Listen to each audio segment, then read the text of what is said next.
जी हाँ, 12th class आज 15 नवंबर सन 2021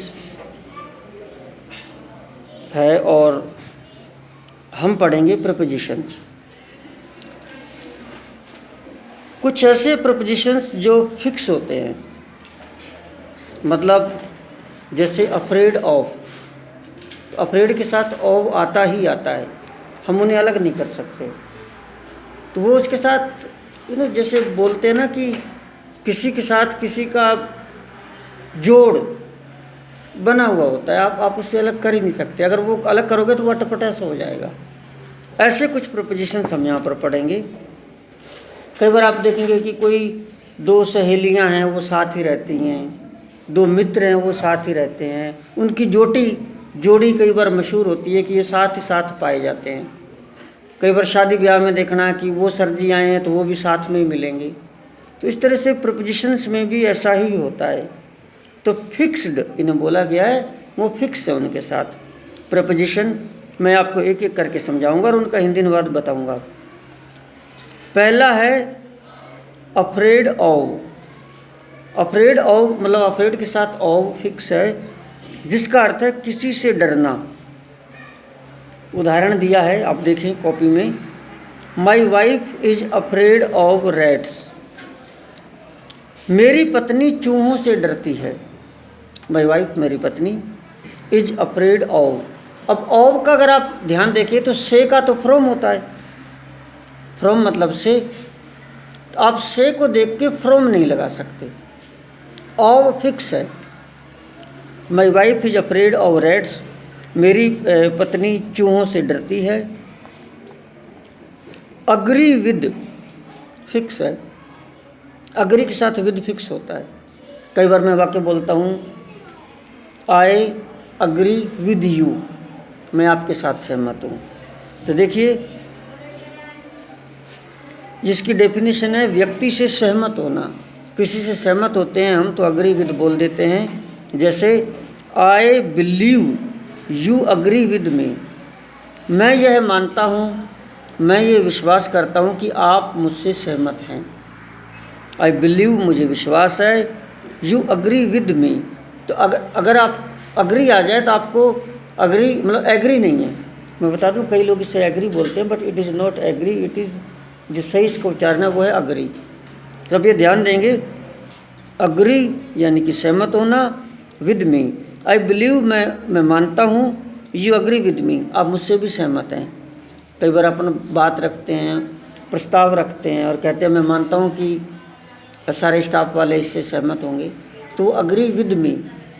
I believe मैं मानता हूँ, यू अग्री विद मी आप मुझसे सहमत हैं। तो ये फिक्स है। अग्री आ जाए तो विद लगाना है, अफ्रेड आ जाए तो ऑफ लगाना है। Next agree to. अग्री के साथ विद भी आता है और अग्री के साथ टू भी आता है। अब ये सवाल है कि कहाँ तो विद आएगा और कहाँ टू आएगा। तो ये जैसे मी, यू, हिम, हर, इनके साथ तो आएगा विद। अगर ये ना हो तो टू आएगा। आई अग्री टू इट, कई बार बोलते हैं आई अग्री टू इट, मैं इस बात से सहमत हूँ। तो ये अगर ये दूसरी चीज़ें हैं तो फिर हम टू लगाएंगे। I agree to your proposal, मैं तुम्हारे इस प्रस्ताव से सहमत होता हूँ। प्रस्ताव मतलब कोई विचार रख दिया, तो अगर आप उससे सहमत होते हो, जैसे मान लीजिए ज्ञान सिंह जी ने कोई प्रस्ताव रखा स्टाफ के सामने, अगर मैं ज्ञान सिंह जी से सहमत होऊंगा तो बोलूँगा आई अग्री विद ज्ञान सिंह जी। लेकिन मैं अगर ज्ञान सिंह की बजाय उस प्रस्ताव की बात करूं जो उन्होंने बात बताई, ड्रेस कोड की बताई या कोई और बताई, तो उसके बारे में टू आएगा। I agree to your proposal, आपके मैं प्रस्ताव से सहमत हूँ। तो ये टू में और विद में हमें थोड़ा ध्यान देना होगा। I agree to your proposal, मैं तुम्हारे प्रस्ताव से सहमत हूँ। अफ्रेड ऑफ हो गया, अग्री विद हुआ, अग्री टू हुआ।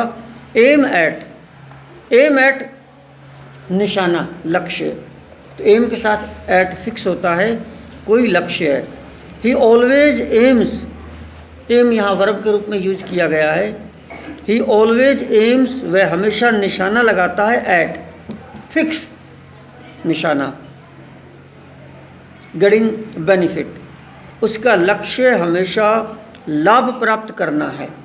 तो मतलब एट कहीं फिक्स चीज़ को बता रहा है कि उसका निशाना सीधा जो है ना वो यही रहता है जब वो कोई भी काम करे कि उसको लाभ प्राप्त हो। ही always aims at getting benefit, उसका लक्ष्य हमेशा लाभ प्राप्त करना है। एंग्री विद, अच्छा ये अब एंग्री है, एंग्री मतलब नाराज होना, गुस्सा होना, और एंग्री के साथ विद, और नीचे वाले में एंग्री के साथ इट। किस किस तरह से अब हम समझेंगे। I am angry with Raju, मतलब किसी व्यक्ति से नाराज होना। अगर मैं राजू से नाराज हूँ तो मैं कहूँगा I am angry with Raju, I am angry with you, I am angry with my father, I am angry with anybody, उसका नाम लगा सकते हैं। आई एम एंग्री, मैं नाराज हूँ, विद राजू, राजू के साथ। अब इसमें सीधा लिखा हुआ है मैं राजू से नाराज हूँ। जरूरी नहीं कि आप साथ बोलो। हिंदी ट्रांसलेशन करने वाला बच्चा क्या बोलता है, विद को साथ बोलेगा, विद का मतलब साथ होता है, तो वैसे हिंदी अनुवाद करेगा। अगर हम उससे वाक्य देंगे I am angry with Raju, इसका हिंदी अनुवाद लिखो, तो बच्चा लिखेगा मैं राजू के साथ नाराज हूँ। वो विद को देखेगा साथ, और साथ को लिख के चलेगा। जो भाषा का गहरा ज्ञान रखते हैं वो इन शब्दों को खा जाते हैं, लिखते नहीं हैं, सीधा बोलेंगे मैं राजू से नाराज हूँ, मैं राजू से नाराज हूँ। जो सीधा बोलेगा वही बोलेंगे, से लगे साथ लगे इससे कोई फ़र्क नहीं पड़ता। I am angry with Raju, मैं राजू से नाराज हूँ। एंग्री एट, किसी बात से नाराज होना, जैसे वो अग्री विद और अग्री टू, तो किसी अगर बात से नाराज होते हो तो आएगा टू, और उस आदमी का नाम लेते हो तो आएगा with. She is angry to your misbehaviour, तुम्हारे दुर्व्यवहार से वह नाराज है। किसी बात अथवा या किसी के व्यवहार से नाराज होना। नेक्स्ट है अशेम्ड ऑफ। अशेम्ड ऑफ का मतलब है शर्मिंदा होना। अशेम्ड ऑफ, शर्मिंदा। आई एम अशेम्ड ऑफ, मैं शर्मिंदा हूँ। He is ashamed of his behaviour, वह अपने व्यवहार के लिए शर्मिंदा है। कई बार कोई आदमी गलत व्यवहार करता है किसी के साथ भी, बाद में उसे पछतावा हो जाता है, पश्चाताप होता है, तो हम बोलते हैं कि वह अपने उस व्यवहार से शर्मिंदा है। तो यहाँ ऑफ का मतलब का के की नहीं है, अब सीधा ही बोलेंगे, हालांकि इसमें के ही निकल रहा है। He is ashamed of his behaviour, वह अपने व्यवहार से शर्मिंदा है। Next ask for. Ask for का मतलब कोई चीज़ मांगना। ये अपने आप में फ्रेजल वर्ब भी है, बलविंदर कौर सुन लो, फ्रेजल वर्ब भी है। आस्क फॉर फ्रेजल वर्ब भी है, किसी चीज़ को मांगना। अब यहाँ पर इसे फिक्स्ड प्रपोजिशन के रूप में यूज में ले लिया गया है।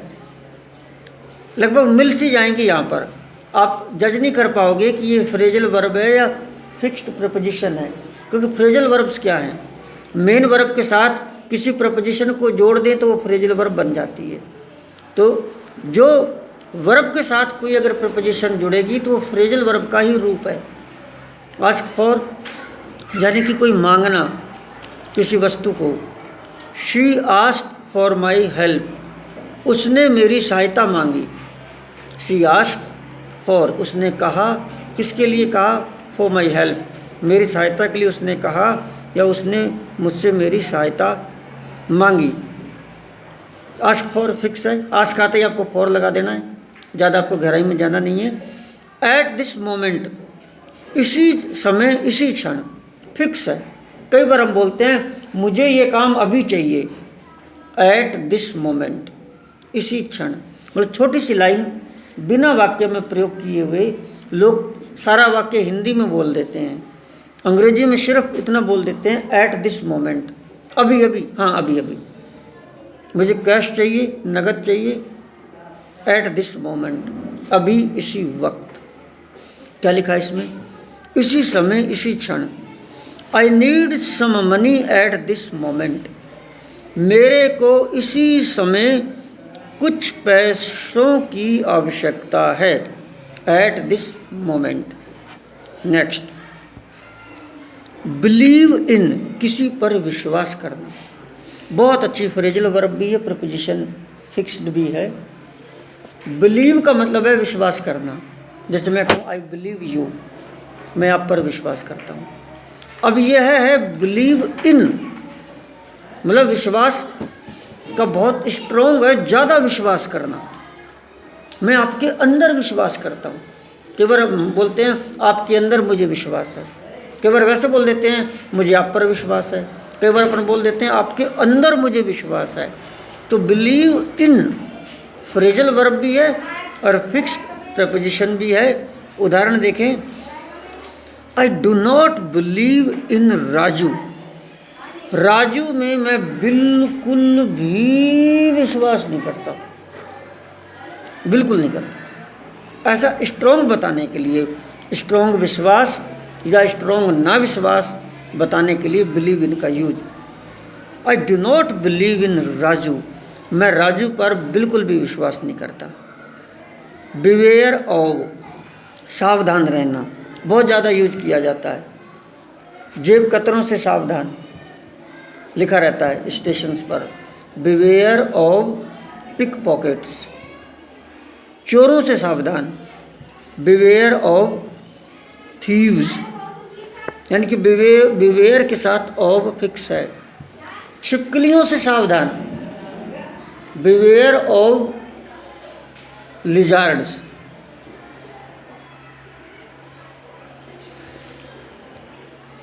चूहों से सावधान। बिवेयर ऑफ रैट्स, इस लड़की से सावधान रहना, she is very dangerous, dangerous है। Beware of her,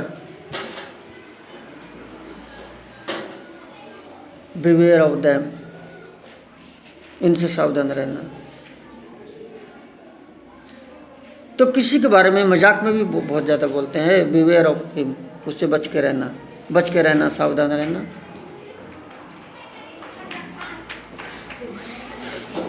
beware of thieves, चोरों से सावधान रहो। बाय द एंड ऑफ, के अंत में, फिक्स लाइन है, by the end of fix है, अंततः, अंत में ये हुआ। क्या हुआ समझेंगे हम। ये लाइन पूरी फिक्स है, by the end of.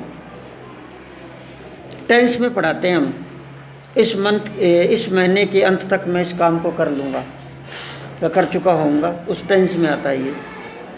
The work must be finished bye the end of this month, इस माह के अंत तक काम अवश्य समाप्त हो जाना चाहिए। ये फिक्स है, फिक्स है।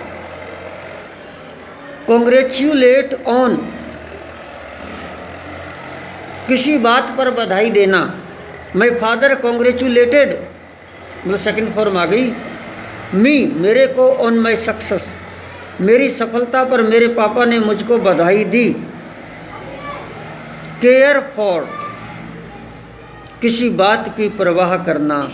He does not care for his studies, वो अपनी पढ़ाई की बिल्कुल भी परवाह नहीं करता। He does not care for, वह परवाह नहीं करता। हिज स्टडीज, अपनी पढ़ाई की वह बिल्कुल भी परवाह नहीं करता। केयर फॉर, परवाह करना। आई केयर फॉर यू, ऐसे बोलते हैं, I care for you. I don't care for any bad boys, मैं किसी बुरे लड़कों की कोई परवाह नहीं करता। मेरी ज़िंदगी का एक मकसद है, जो बहुत ज़्यादा बुरे होते हैं मैं उनको सुधारना नहीं चाहता। हालांकि इसमें रिकॉर्ड हो रहा है। टीचर का एक दायित्व तो ये होता है कि वह बुरे से बुरे बच्चे को सुधारे, लेकिन मैंने पिछले करीब कई सालों से ये नियम बना रखा है कि जो बहुत ही बुरा है, बहुत ही जो घटिया है, मुझे उसको नहीं सुधारना, कभी नहीं सुधारना, कभी नहीं सुधारना, क्योंकि वो वहीं रहना चाहिए। कम टू द नेक्स्ट, अगले पर आते हैं। कंप्लेन टू, किसी व्यक्ति से शिकायत करना। या मेरे कलेक्टर से शिकायत कर दे, कंप्लेन टू कलेक्टर। टू मतलब जुड़ना, आपकी शिकायत कलेक्टर से जुड़ जाए। complain to your father?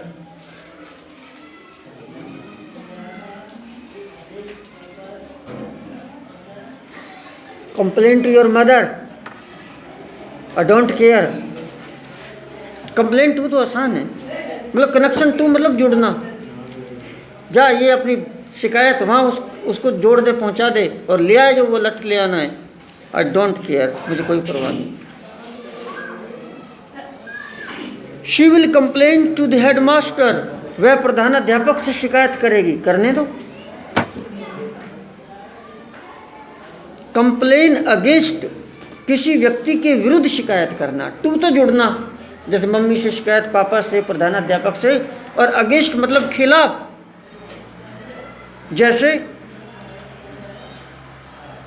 The students will complain, sorry ऊपर वाला है, she will complain against you, वह तुम्हारे खिलाफ शिकायत करेगी। टू तो उसमें आदमी का नाम बताया है कि उसको शिकायत करेगी, मम्मी को, पापा को, हेडमास्टर को, लेकिन तुम्हारे खिलाफ तो तुमको थोड़ी करेगी। तुम्हारे खिलाफ किसको करेगी? टू लगा के जोड़ देंगे। जैसे आप इसको दोबारा समझें, she will complain against you, वह आपके खिलाफ, अगेंस्ट मतलब खिलाफ, वह आपके खिलाफ शिकायत करेगी। अब इसमें टू लगा के जोड़ दो, टू हर फादर, वह आपके खिलाफ यानी कि तुम्हारे खिलाफ अपने पापा को शिकायत करेगी।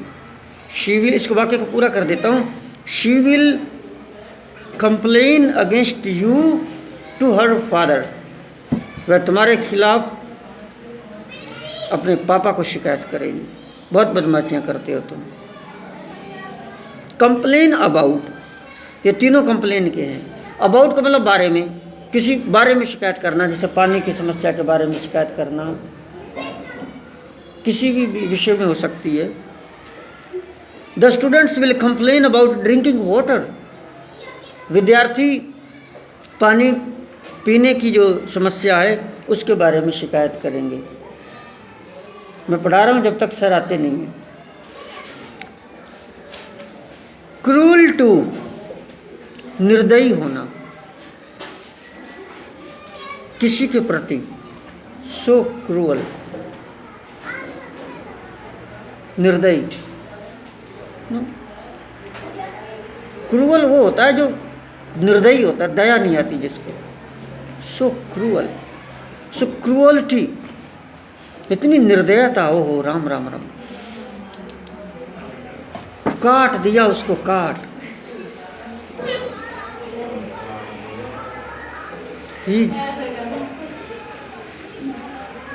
सो क्रूअल, शी सो क्रूअल, दया नाम की कोई चीज ही नहीं है उसको। देखिए, the master is very cruel to his servant, मालिक अपने नौकर के प्रति बहुत निर्दयी है, गाली गलौज करता है, मारता है, पीटता है, पैसे काट लेता है। सो क्रूअल, किसको? टू लगा के वो जोड़ना है जो पीड़ित है, जो बेचारा शिकार होता है उसका। कोई भी हो सकता है, तो वह क्रूअल है उसके प्रति। The master is very cruel to his servant, वो मालिक अपने नौकर के प्रति बहुत क्रूअल है। She is very cruel to her husband, वो अपने पति के प्रति बहुत क्रूअल है, बहुत पीटती है उसको, बहुत पीटती है। छोड़िए, अच्छा वो तो निर्दयी होना हो गया किसी के प्रति। क्लोज टू, किसी के समीप होना, किसी के पास होना, जैसे निकट होना। He is quite close to me, वो मेरे बहुत करीब है। कई बार अपने कहते हैं कि वो बच्चा मुझे बहुत अच्छा लगता है। He is quite close to me, वो बच्चा मेरे बहुत दिल के करीब है। जिसको आपने दिल के करीब तो बोल देते हैं, कई बार आप इस शब्द को बोलते नहीं, वैसे बोल देते हैं कि वह मेरे बहुत करीब है। अरे वो अपना बहुत करीबी आदमी है। शी इज, ही इज, कोई भी हो सकता है, समझे। He is quite close to me, वह मेरे बहुत ही निकट है, मेरे बहुत ही पास है। कोई कह देता है कि आप उनको जानते हो, do you know him, he is close to me. Close to me मतलब मेरा जिगरी, he is close to me मतलब हमारा जिगरी है। मतलब आप सीधा समझे तो इसका अर्थ है जिगरी, अपना जिगरी है वो। He is close to me, तो आपके बहुत निकट, आपके बहुत पास, आपके बहुत समीप। अच्छा, इसमें दूसरा वाक्य है, there is a temple close to my house. मेरे घर के बिल्कुल पास में एक मंदिर है। There is a school close to my house. There is a mosque, एक मस्जिद है close to my house. There is a student who is close to me. Thank you विद्यार्थियों, आज के लिए इतना ही, बाकी कल पढ़ेंगे। अगर आपको फिक्स्ड प्रपोजिशन समझ आ रहे हों तो ध्यान रखिएगा, ये वीडियो सिर्फ आपके लिए बन रही है क्योंकि you are very close to me, आप मेरे बहुत ही क्लोज हैं। अगर वीडियो अच्छी लगे तो दुनिया कहती है तो कहते रहे, दुनिया से कोई फ़र्क नहीं पड़ता। आप चैनल को सब्सक्राइब करें, लाइक शेयर और कमेंट करें। Thank you so much.